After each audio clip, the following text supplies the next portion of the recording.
Are you okay? You're unusually quiet. Pagod lang. Alanganin kasing magising sa gitna ng gabi. Ikaw, past midnight na. Bakit ka bumaba para magtrabaho? Hindi ba yan makapaghintay bukas? Hindi kasi ako makatulog eh. Tapos, urgent na ma-receive ng ibang departments yung email na yun. Are you sure you're okay? Because you don't look like it. Stress lang ako at pagod sa pag-aalaga kay Jasmine. Okay. Basta, if you need to tell me anything, Yes, yeah, I will, love.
Sana maayos pa natin ang problema.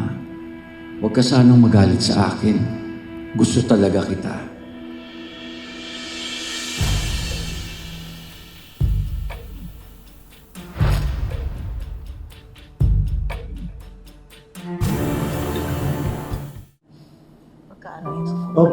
Opo, kain na.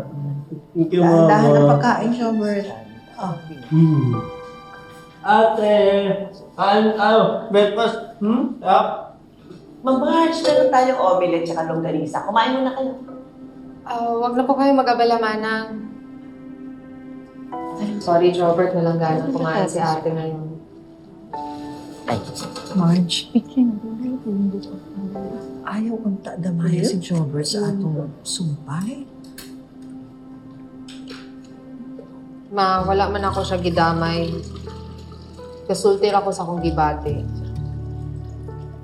Mayoli, Ate Weng, gusto ko pong, konti lang. Gusto ko pong, konti lang, please. Hindi, Jobert, no. Konti lang po, gusto ko pong, konti lang. Sige na.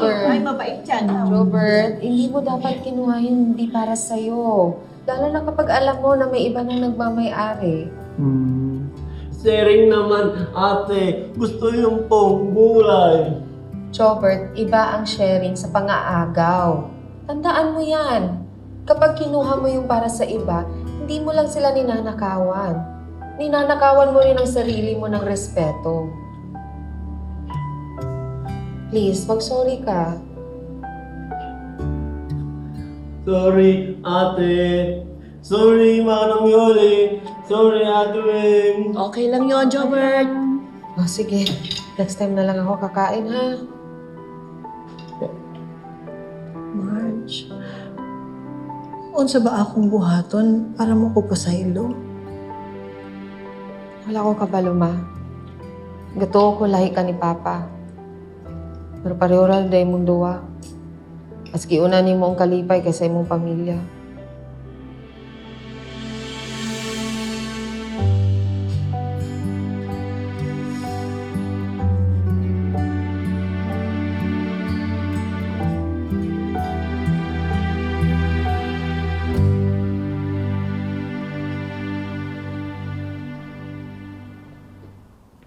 Evelyn, let's talk. Pwede ba, Greg? Pabayaan mo na ako. Come on. Come on, Evelyn. Huwag mo nang problemahin si Marge.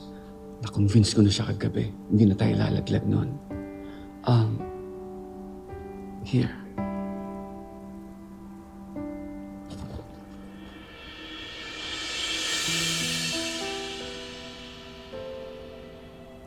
Accept my peace offering.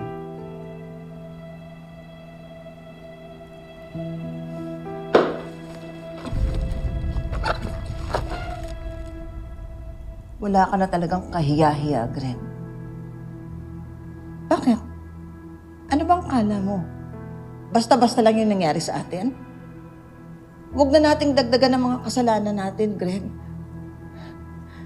Kaya pwede ba, tigilan mo na ang kagaganyan mo sa akin? Will you please calm down? Evelyn, nag-o-overreact ka na rin tulad ng anak mo. Bitiwan mo nga ako. Greg, Hey, bitiwan. hey. Evelyn, trust me. Kaya natin ayusin to.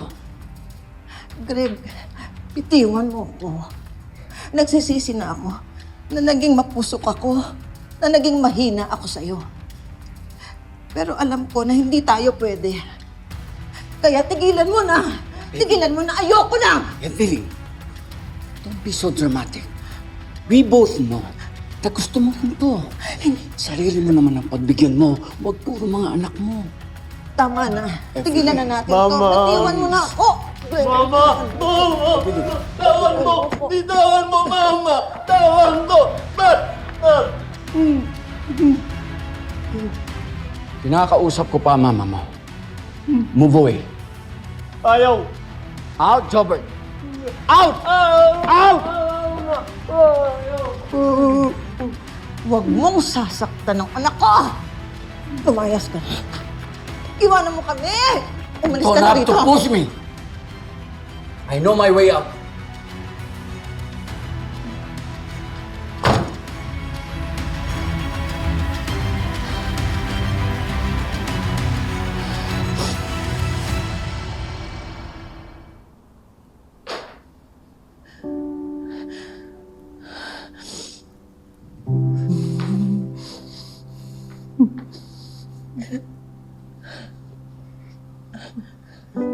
Mama? Zaktan ka ba, Tito Greg? Maway ka ba, Daddy, Kuya, Bait? Hindi. Hindi, Jobert. Hindi. Ayos lang ako, anak. Wala lang ito. Pabayaan mo ko. Okay lang ako, anak. Bakit ikaw umiyak? Dahil away kayo, ate? Ba't kayo away? Si mama niyo kasi, naging makulit ako, anak eh. Lagi na lang na mali yung nagagawa ko. Kung nagkamali si Mama, edi mag-sorry. Para di nagalit si ate. Love ka na ulit, ate. Tama ka. Tama ka, Jobert. Okay. O yan, Mama. Sa tingin niyo, ano kaya pinag-aawayan ng mag-ina?